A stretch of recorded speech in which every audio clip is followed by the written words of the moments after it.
इस प्रमेय का प्रचलित नाम थेल्स प्रमेय है और इसे आधारभूत समानुपातिकता प्रमेय के नाम से ही जानते हैं। इसका एक अन्य प्रचलित नाम बीपीटी है। बीपीटी बेसिक प्रोपोर्शनलिटी थ्योरम का शॉर्ट फॉर्म है।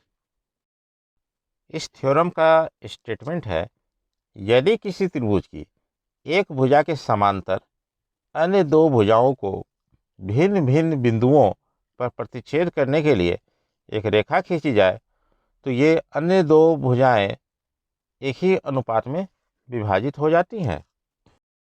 इस चित्र की सहायता से इस प्रमेय को हम अच्छे ढंग से समझते हैं।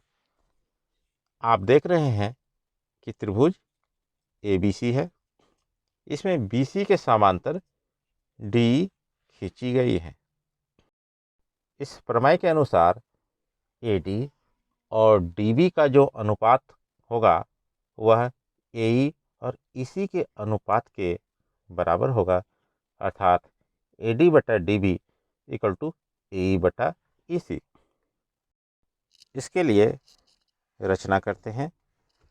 B को E से तथा C को D से मिला देते हैं और फिर DM लंब AC और EN लंब AB खींचते हैं।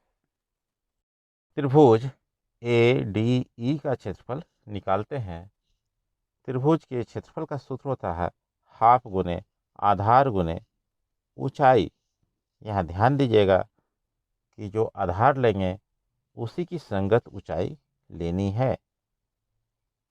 यहाँ पर हम लोग आधार AD लेते हैं, तो AD आधार के लिए ऊंचाई EN हो जाएगी। इस प्रकार हम लिख सकते हैं त्रिभुज AD का क्षेत्रफल बराबर हाफ गुने AD गुने EN। यहाँ पर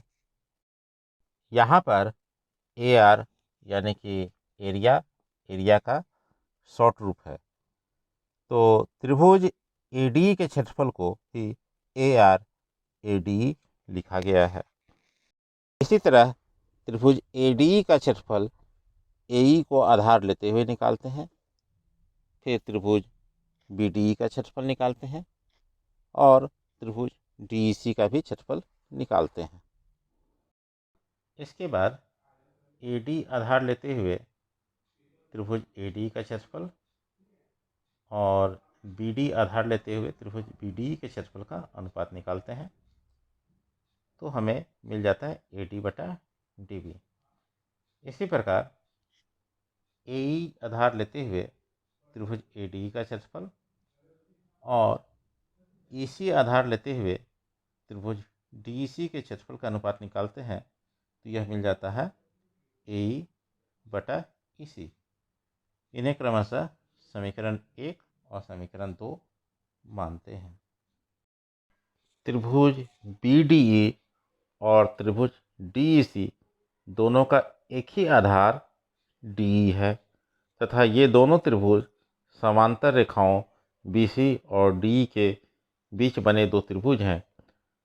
हम जानते हैं कि समान आधार वाले और समांतर रेखाओं के बीच स्थित त्रिभुजों के क्षेत्रफल बराबर होते हैं, इसलिए त्रिभुज BDE और त्रिभुज DEC का क्षेत्रफल बराबर होगा। इसे समीकरण हम 3 मानते हैं।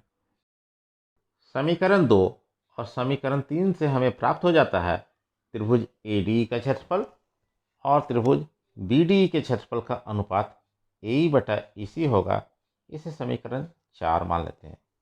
आप देख रहे हैं कि समीकरण 2 और समीकरण 3 में क्या किया गया है।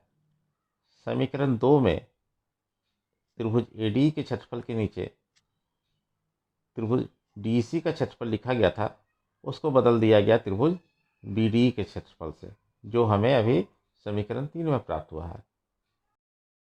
समीकरण 1 तथा समीकरण 4 दोनों का LHS का मान बराबर हो चुका है।